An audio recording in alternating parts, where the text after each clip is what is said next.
यार क्या आफत है। जहां मुझे टाइम से पहुंचना है वहां देरी से जाना होगा। हे ऊपर वाले, अब तो तू ही नीचे आकर मेरा कुछ काम कर दे। एक तो दिन बाद शादी का रिश्ता आया है। लड़की देखने जाने में भी इंप्रेशन खराब ही लग रहा है मेरा। एक तो बैंक के पचड़े, ऊपर से भारी ट्रैफिक। ये लाल बत्ती को भी अभी दिखना था।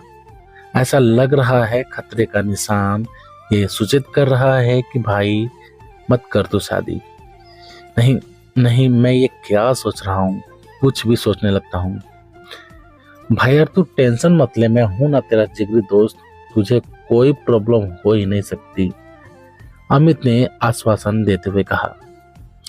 चल चल, लाल बत्ती गई, अब आगे देख कर गाड़ी चला। चंदन ने गहरी सांस भरते हुए कहा। यार वो मुझे पसंद करेगी या नहीं, अमित ने संशय में डूबा प्रश्न किया। क्यों नहीं पसंद करेगी भला, तू तो कितना समझदार है। भला किसी लड़की को तुझसे क्या दिक्कत हो सकती है। बैंक मैनेजर है तू, अपना भी कोई क्लास है। दिखने में तो तू शाहिद कपूर लगता है और स्टाइल तेरी महेश बाबू जैसी है। अब तो कोई पागल या विरला ही हो जो मना करे। चल, घर आ ही गया उसका, भाभी से मिलते हैं। व्यंग करते हुए अमित ने आगे कदम बढ़ाया। लड़की वालों के यहाँ पहुंचते ही जमकर खातिरदारी हुई। फिर लड़की की मां ने अपनी बेटी की तरफदारी करने में कोई कमी नहीं रखी। हमारी बेटी बहुत आधुनिक परिवेश में जीने वाली लड़की है, उसे घर के कामों में कोई खासा रुचि नहीं है, तो आप शादी के बाद नौकर लगवा लेना। हमारी बेटी को बस कोर्ट कचहरी का ही काम आता है और वो दिन भर उसी में ही व्यस्त रहती है। लड़की के बहन ने सुर में सुर मिलाते हुए और ऊंचे आलाप लिए। ऐसा लग रहा था कि माँ बेटी पूरी रिहर्सल करके ही बैठी हो।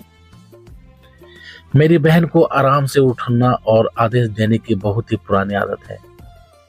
अमित कुछ हलचल करके जताना चाहता था, कहाँ फंसे यार, लाल बत्ती खतरे का निशान में। अमित भी कहाँ कम पड़ता, वो भी शुरू हो गया। हमारा चंदन बहुत ही टैलेंटेड पर्सन है और बहुत ही काइंड हार्ट भी। कभी किसी के दिल से खेलना उसने नहीं सीखा। बैंक मैनेजर है, बहुत पहुंच है भाई की। कोई भी काम अनुपस्थिति में भी चुटकियों में करवा लेता है और भाई संगीत के बहुत ही शौकीन है।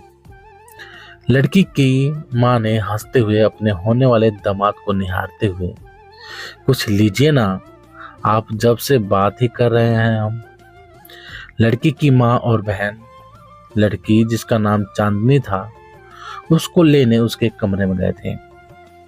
इतने में अमित, अरे रहने दे भाई, इस लाल बत्ती को तू कैंसिल कर दे, आफत की पुड़िया लग रही है मुझे तो। मैं तो कहता हूँ चल यहाँ से। हाँ यार तू सही बोल रहा है, अभी से ही इतने नाटक तो शादी के बाद फिर क्या। हमें चल देना चाहिए बिना कर देरी किए। जाने के लिए ज्यों ही दोनों उठे, सामने से एक सुंदर सी लड़की हाथ में चाय की ट्रे लिए आहिस्ता आहिस्ता आ रही थी।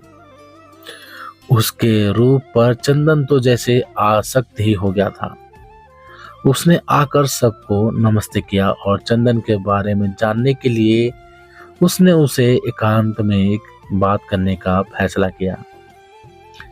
दोनों बगीचे में टहलते हुए एक दूसरे को समझने का प्रयास कर रहे थे, पर ये क्या, जो लड़की की मां ने उसके बारे में बताया था वो बिल्कुल ही उसके विपरीत थी।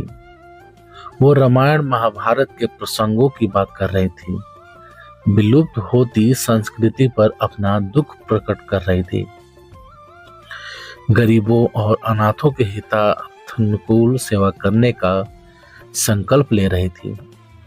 शादी के बाद शहर नहीं, गांव के बीच ही संयुक्त परिवार के साय तले रहने का मन बना रही थी। मैं हतप्रभ था ये सब सुनकर कि भौतिकता के इस परिवेश में भी इतनी सहज और शालीन लड़की, क्या ये कोई स्वप्न तो नहीं है। जब उसने उससे पूछा क्या नाम है आपका, तो चंदन तो उसकी आवाज को सुनकर मंत्रमुग्ध हो गया। कितना मधुर स्वर है, स्वयं सरस्वती का अवतार लगती है। और मन ही मन प्रफुल्लित भाव से देखता रहा। फिर कुछ सोचते हुए, मेरा नाम चंदन है, अब कृपा कर अपना नाम बताओ। लड़की ने कहा, चांदनी नाम है मेरा।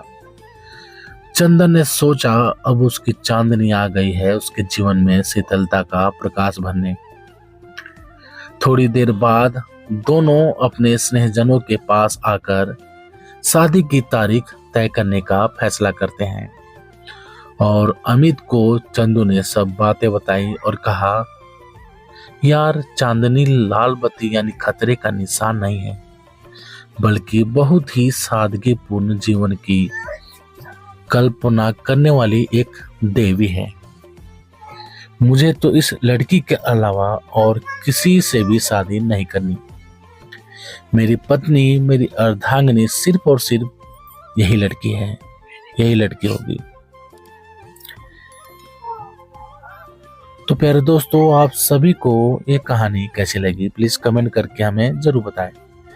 यदि ये कहानी आप सभी को पसंद आई हो तो लाइक करें, शेयर करें और चैनल पर नए हो तो प्लीज चैनल को सब्सक्राइब भी जरूर करें। चलिए दोस्तों, मिलते हैं आप सभी से एक और नई कहानी के साथ। तब तक के लिए जय हिंद, वंदे मातरम।